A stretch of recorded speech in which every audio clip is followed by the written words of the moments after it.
హరి ఓం.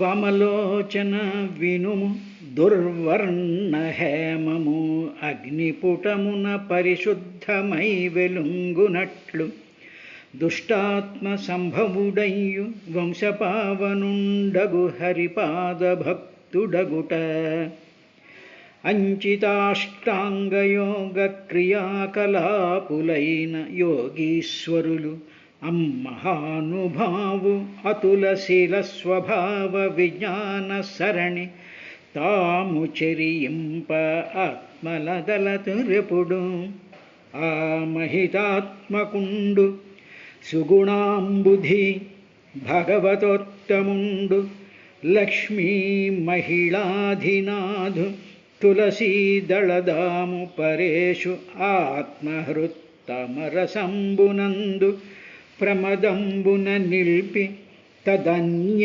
వస్తువందు మదిలో హసించు హరిదాస్య విహార వినిశ్చితాత్ముడై.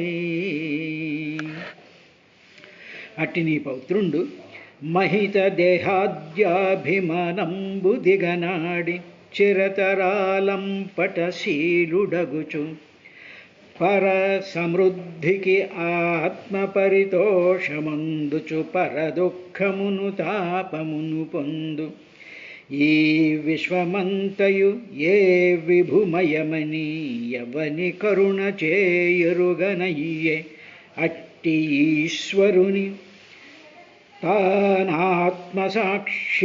మోదమడరంగచూచు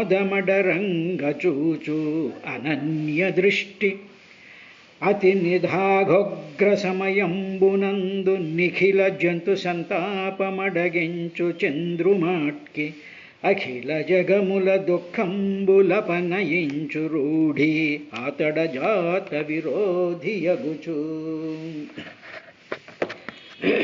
మరియు హరిధ్యాన నిష్ఠాగరిష్ఠుండగా మహాభగవతాగ్రగణ్యుండు విమలాంతరంగ బహిరంగములను స్వేచ్ఛానురూప కలితుండు అగు ఆ కమలాధీశ్వరు కుండల రమణీయ ముఖంబుజుచుచూ ప్రమదం బెసగన్. మరియు ఈ విశ్వము ఆ హరిమయముగాగ మనము లోపల తలుచు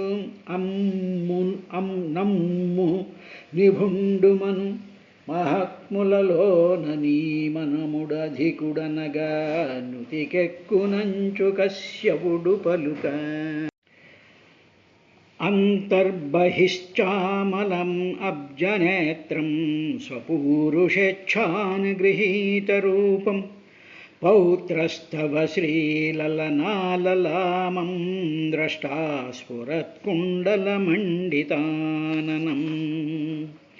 మైత్రేయ ఉవాచ శ్రుత్వా భగవతం పౌత్రమమోదతదితిర్భృశం పుత్రయోశ్చ వధం కృష్ణాద్విదిత్వాసీన్మహామనాః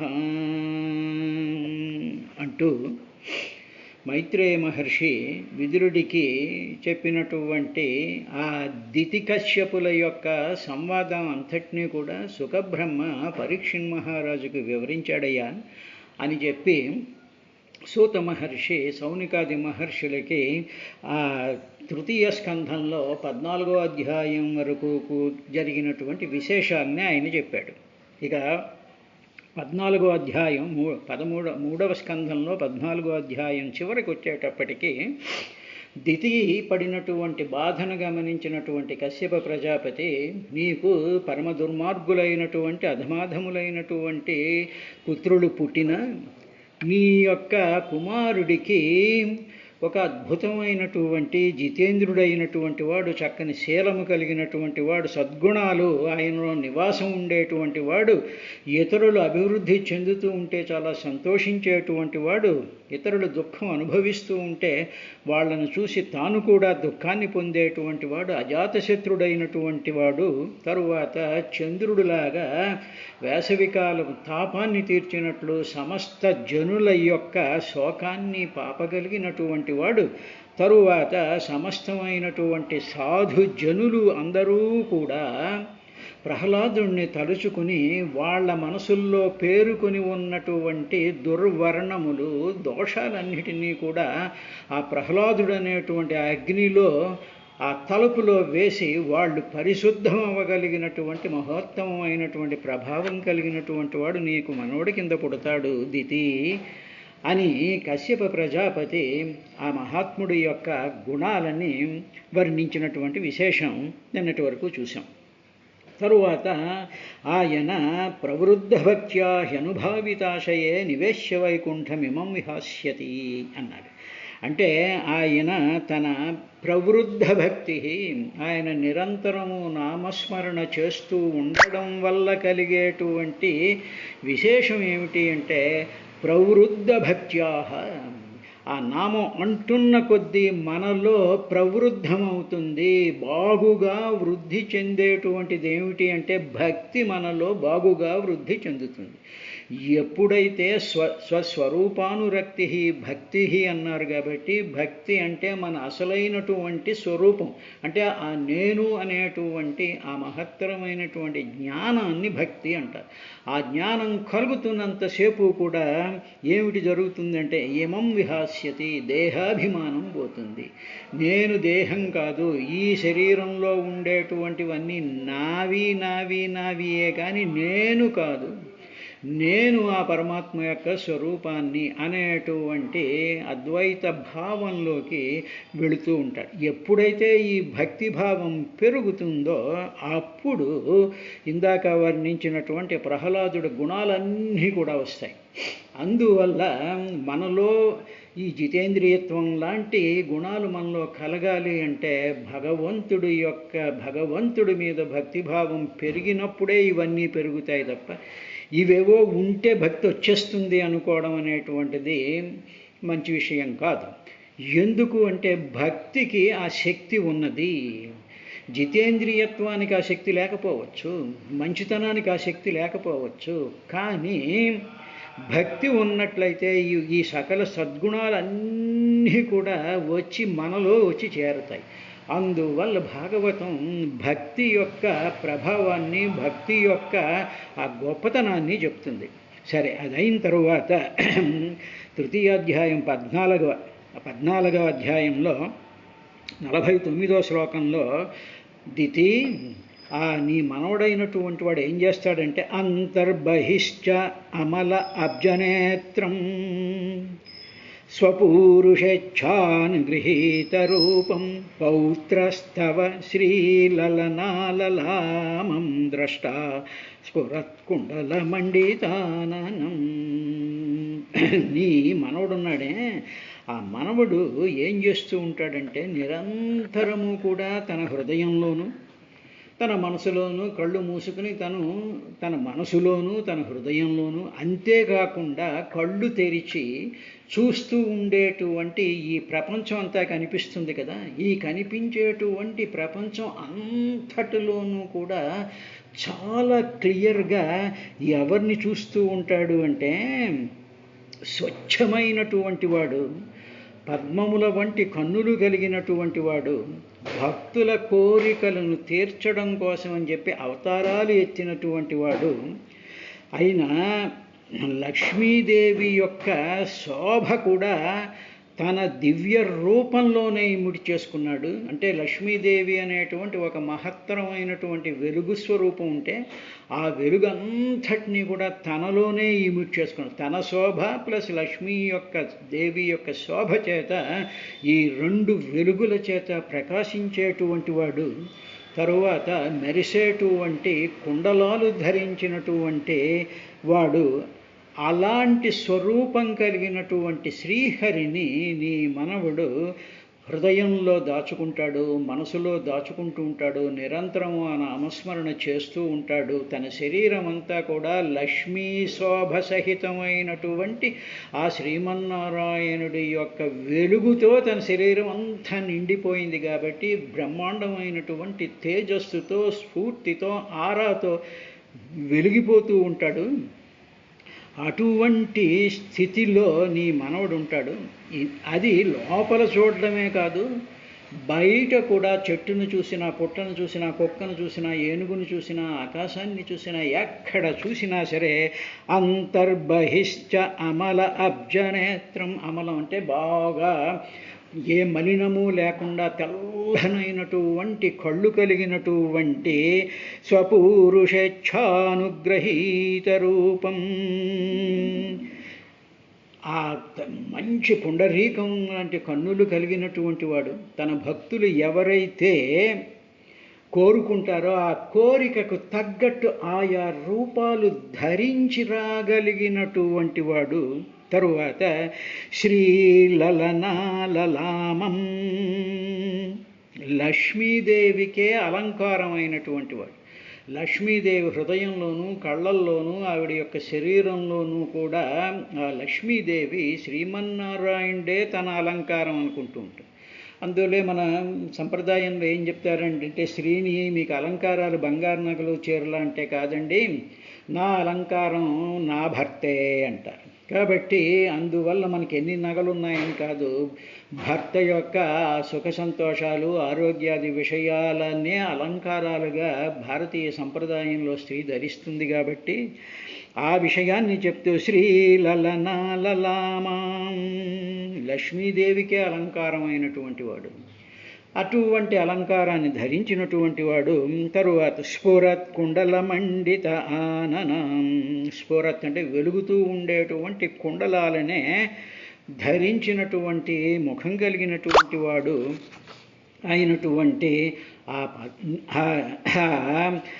నీ పౌత్రుడున్నాడే, పౌత్రస్తవ తవ పౌత్ర, నీ మనువడు, అంతః బహిశ్చ, అంతః తనలోను, బహిశ్చ బాహ్యమైనటువంటి జగత్తులోనూ కూడా ఆయన చూస్తూ ఉంటాడు దితి అని చెప్పిన తరువాత మైత్రేయ మహర్షి 50వ శ్లోకంలో ఈ విధంగా అన్నాడు.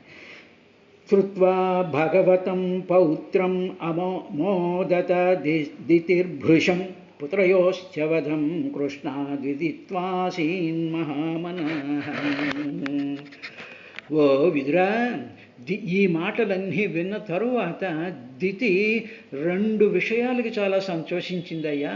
ఎందుకంటే ఆ చేసినటువంటి దోషం ఇదంతా ఆ గందరగోళం అంతా అయిపోయిన తరువాత ఆ కశ్యప ప్రజాపతి మాటలు విన్న తరువాత 2 విషయాలకి ఆవిడ మహత్తరమైనటువంటి ఆనందంతో పొంగిపోయింది.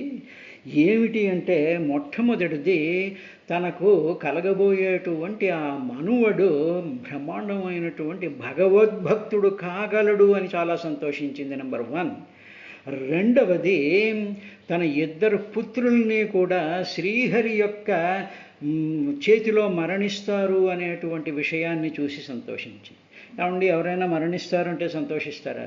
కానీ ఇక్కడ జరిగింది ఏమిటి అంటే, ఆవిడ మహాపతివ్రత జ్ఞాని, తరువాత కశ్యప ప్రజాపతితో సహధర్మచారిణి కాబట్టి ఆవిడికి తెలుసు శ్రీహరి చేత మరణము అంటే మళ్ళీ మరణం లేనటువంటి అమృతత్వం పొందుతారు, మళ్ళీ ఈ సంసార జంజాటంలో పడరు అనేటువంటి ఆ మహత్తరమైనటువంటి సత్యం తెలిసింది. కాబట్టి ఓకే, నాకు పుట్టబోయేటువంటి పుత్రులు 2 కూడా ఆ శ్రీహరి చేతుల్లో మరణిస్తారు అని, తన మనవడు మహాభక్తుడు కాగలడు అని చెప్పి ఆమె చాలా ఉత్సాహాన్ని పొందింది. ఇది భాగవతం మనకి చెప్తూ ఉన్నది ఏమిటంటే, మన ఇంట్లో ఉండేటువంటి పిల్లల్ని కానీ యువకుల్ని కానీ వాళ్ళని భగవద్భక్తుల కింద తయారు చేయడం అనేటువంటిది మనం చెయ్యవలసినటువంటి ఒకానొక గృహస్థాశ్రమ ధర్మంగా ప్రతి వాళ్ళు స్వీకరించాలి. బాబు రైలే దండం పెట్టుకో, దేవుడి గదిలోకి వెళ్ళు, ఓ స్తోత్రం చదువుకో, పద్యం చదువుకో, దండం పెట్టుకో, నీకు దేవుడు నిన్నెప్పుడు కాపాడుతాడు అనేటువంటి భావాన్ని వాళ్ళ మనసుల్లో ప్రవేశపెడితే అప్పుడు భగవంతుడు అంటే ఏమిటి, దేవుడు అంటే ఏమిటి అనేటువంటి ఆ ఉత్సుకత వాళ్ళలో బయలుదేరినప్పుడు వాళ్ళని నిరంతరము కూడా భగవంతుడు రక్షిస్తూ ఉంటాడు. కాబట్టి అందువల్ల కావలసింది ఏమిటి అంటే, భగవద్భక్తుడు కావాలి మన సంతానం అది మొట్టమొదట మనం కోరుకోవలసినటువంటి కోరిక. ఎప్పుడైతే భగవంతుడి మీద భక్తి కలుగుతుందో ఆ మనిషికి జీవితంలో ఏ ఆటుపోట్లు ఉండవు, ఏ కష్టాలు ఉండవు. ప్రారబ్ధకరం అనుసరించినా సరే వాళ్ళ జీవితం అంతా సుఖమయంగా ఆగుతుంది. కాబట్టి భాగవతం ఏం చెప్తోంది అంటే మనకు పుట్టేటువంటి కుమారులు కానీ మనవలు కానీ సంతానం అంతా కూడా భగవంతుడి మీద భక్తి ఉండాలి అని కోరుకోవాలి అనేటువంటి సందేశాన్ని ఇచ్చిన తరువాత ఇక ఆవిడ చాలా ఆనందించింది. పౌత్రం మొదట దితిభృశం, భృశం అంటే మిక్కిలిగా చాలా సంతోషించేసింది. ఎందుకుట పుత్రయోశ్చ వధం, తన పుత్రులు ఇద్దరూ కూడా కృష్ణాత్ భగవంతుడైనటువంటి ఆ శ్రీకృష్ణుడి చేతిలో మరణిస్తారు అని తెలుసుకుంది. తర్వాత శ్రుత్వా భగవతం పౌత్రం, తన పౌత్రుడైనటువంటి ఆ మనవడు పౌత్రుడు భాగవతుడవుతాడు అనేటువంటి విషయాన్ని తెలుసుకుని మొదట దితిభృశం చాలా సంతోషించింది. దానితో మనకి భాగవతం తృతీయ స్కంధంలో 14వ అధ్యాయం అయిన తర్వాత ఇక 15వ ఇక తర్వాత జరిగేటువంటి కథలో ఏమిటి చెప్పబడింది అంటే జయ విజయులు శాపగ్రస్తులు అవ్వడం అనేటువంటి విషయాన్ని చెప్తూ మైత్రేయ ఉవాచ ప్రజాపత్యంతు తత్తేజ పరతేజోహనం దితి దధార వర్షాణి శతం శంకమానాసురార్దనాతే. ఓ విదురా, కశ్యప ప్రజాపతి తన తేజస్సుని అంతటినీ కూడా వీర్య రూపంలో దితిగర్భంలో ప్రవేశపెట్టాడు కదా. ఆ కశ్యప ప్రజాపతి యొక్క వీర్యంలో ఉండేటువంటి ఆ మహత్తరమైనటువంటి తేజస్సు ఏం చేసింది అంటే దితిగర్భంలోకి వెళ్ళి ఆ తేజో ప్రభావం చేత బాహ్యంగా ఉండేటువంటి వెలుగులన్నిటినీ కూడా కప్పేయడం ప్రారంభించింది.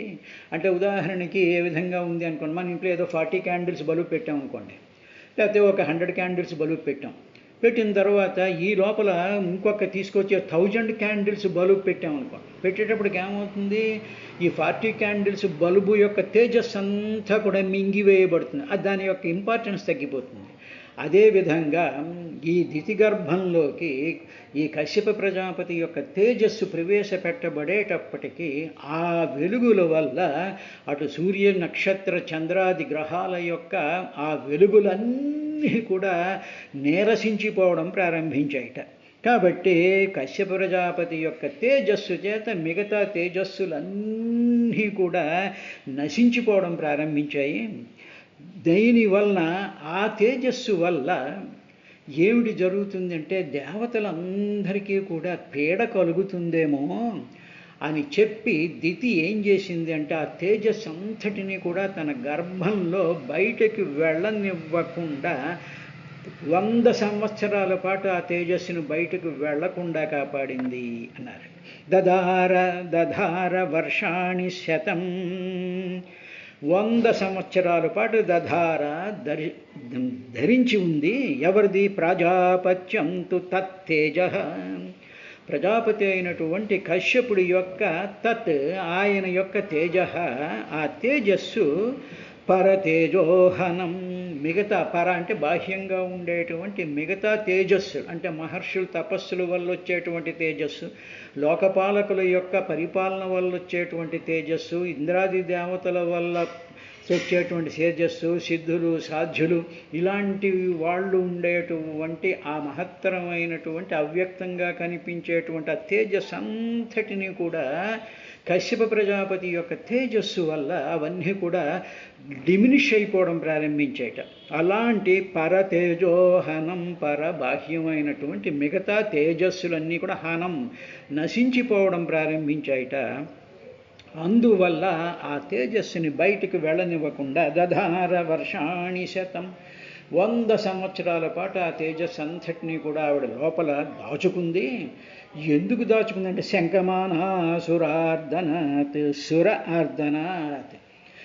దేవతలందరూ ఉన్నారుగా, దేవతలందరూ కూడా తన అక్కగారి పుత్రులేగా, వాళ్ళ తేజస్సుల్ని కూడా ఈ కశ్యప ప్రజాపతి తేజస్సు అణిచివేస్తుంది అనేటువంటి శంక చేత ఆవిడ 100 సంవత్సరాల పాటు దాన్ని పెట్టుకుందయ్యా అన్న తరువాత లోకే తేన హతాలోకే లోకపాలా తౌజస న్యవేదయన్ విశ్వసృజేధ్వాంత్యవ్యతికరం దిశాన్ అని 15వ అధ్యాయంలో 2వ శ్లోకంలో మైత్రేయ మహర్షి విదురుడికి ఈ విధంగా చెప్పడం ప్రారంభించాడు.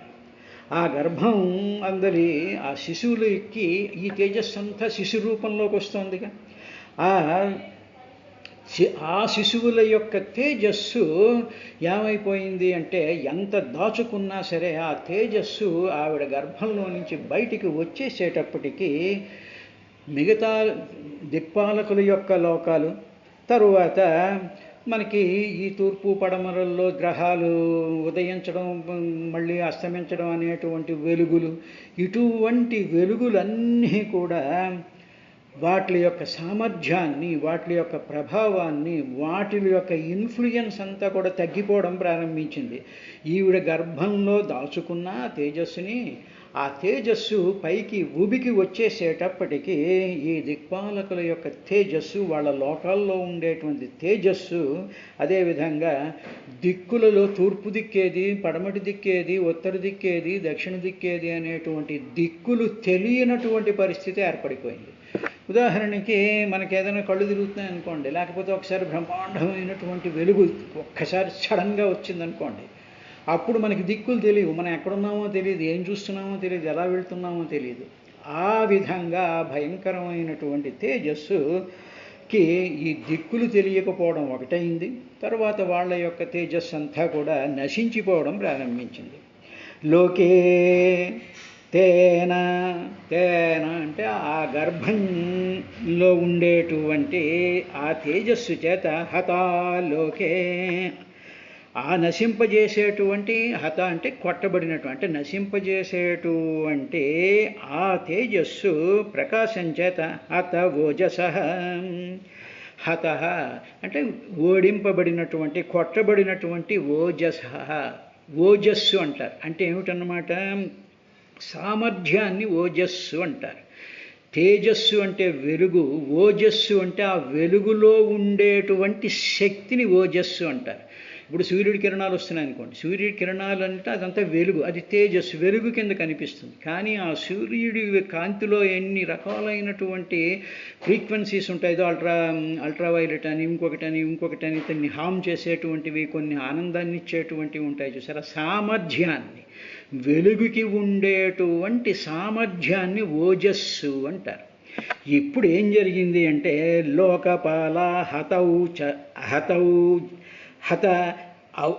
ఓజస, లోకపాలురు యొక్క ఆ సామర్థ్యాన్ని, వాళ్ళ వెలుగులలో ఉండేటువంటి సామర్థ్యాన్ని కొట్టగలిగినటువంటి తేజస్సు ఈ లోపల గర్భంలో ఉండేటువంటి పిల్లలిద్దరికీ కూడా వచ్చిందిట. దానివల్ల దిశాం ధ్యాంత్యవ్యతికరం, దిశాం అన్ని దిశలు కూడా ధ్వాంతవ్యతికరం, చీకటి కమ్మేసేసి దిక్కులు తెలియనటువంటి పరిస్థితులలో, వ్యతికరం దిక్కులు తెలియనటువంటి ఆ పరిస్థితికి వచ్చేసిందయ్యా. అందువల్ల వీళ్ళందరూ ఏం చేశారంటే, లోకపాలకులందరూ కూడా విశ్వసృజే, ఈ విశ్వం అంతటిని సృష్టించేటువంటి వాడు, పితామహుడైనటువంటి వాడు బ్రహ్మలోకాన్ని పరిగెత్తుకు వెళ్ళి న్యవేదయన్, ఆయన దగ్గరికి వెళ్ళి మొత్తుకోవడం ప్రారంభించారు. దేవా ఊచు, అలా వెళ్ళారయ్యా విదురా అని చెప్పింది. ఏ కష్టం వచ్చినా సరే ఈ దేవతలందరూ కూడా ఈ భూమితో సహా అందరూ వెళ్ళి బ్రహ్మదేవుడికి మొరపెట్టుకోవడం అనేటువంటి విషయం మనకి పురాణాల్లో అనేక సందర్భాల్లో కనిపిస్తూ ఉంటుంది. అలా వెళ్ళారు వీళ్ళు. వెళ్ళిన తర్వాత పరమేష్ఠికి వీళ్ళు నమస్కారం చేసి దేవా ఊచు, దేవతలు ఈ విధంగా అన్నారు. తమ ఏతద్విభో వేత్త సంవిఘ్నాయద్వయం భృశం నహ్యవ్యక్తం భగవతః కాలేన స్పృష్టవర్త్మనః. ప్రభు, నువ్వు కూడా చూస్తూనే ఉన్నావు కదా, అన్ని లోకాల్లోకి కూడా ఆ భయంకరమైనటువంటి తేజస్సు వచ్చేసేసి మిగతా లోకాల యొక్క తేజస్సు అంతా కూడా చీకటిమయమైపోతూ ఉన్నది. ఆ చీకటి నువ్వు చూస్తూనే ఉన్నావు కదా అన్నాడు. ఏమండి ఇంతవరకు తేజస్సు అన్నారు, మళ్ళీ ఇక్కడ చీకటి అంటారు ఏమిటి అంటే, మన వెలుగు మనకి కనిపించకపోవడమే చీకటి. అంటే మనకి స్పృహ లేనటువంటి పరిస్థితి వచ్చిందనుకోండి, లేకపోతే మనకి ఏమీ దిక్కుతోచినటువంటి పరిస్థితి, మన కళ్ళు ఉంటాయి, అన్నీ ఉంటాయి, బాగానే ఉంటాయి, కానీ మనకి స్పృహ ఉండదు, దిక్కులు తెలియవు, మనం ఏం చేస్తున్నామో తెలియదు. ఇటువంటి స్థితిలో మనం ఎవరో మనం తెలుసుకోలేనటువంటి స్థితిని చీకటి అంటారు. కాబట్టి మేమెవరో మాకేం తెలియటం లేదు, మేము ఇంత తేజస్సుతో ఇంత ఓజస్తో ఉండేటువంటి వాళ్ళు మాకేమీ అర్థమైనటువంటిది ఉంది కదా, కాబట్టి ఆ చీకటిని నువ్వు చూస్తూనే ఉన్నావు కదా, ఇది మాకు చాలా భయం కలిగిస్తోంది. ఏమిటిది? మా యొక్క స్పృహే మాకు లేకుండా కలిగించేటువంటి విధంగా ఉన్నది. తరువాత నీవు పరమ జ్ఞానస్వరూపుడైనటువంటి వాడు, ఇదేదో కాలంలో మార్పు ఇలా వస్తుంది అని అనుకుంటావేమో, కాలం యొక్క శక్తిని కూడా నువ్వు గ్రహించగలిగినటువంటి వాడు. తరువాత నీ జ్ఞానం కాలం వల్ల మరుగుపడేటువంటిది కాదు స్వామి, నీకు తెలియందేమీ లేదు కదా అని చెప్పి దేవతలు బ్రహ్మలోకానికి వెళ్ళి బ్రహ్మగారితో ఆ విధంగా ఒక శ్లోకంలో మొరబెట్టుకున్నారు. మిగతా 5-6 శ్లోకాల్లో దేవతలు చేసినటువంటి ఆ మొరనంతటినీ కూడా బ్రహ్మగారు విని అసలైనటువంటి కథను చెప్పడం ఆయన ప్రారంభిస్తాడు. రేపటి కార్యక్రమంలో దాని సంగతి చూద్దాం.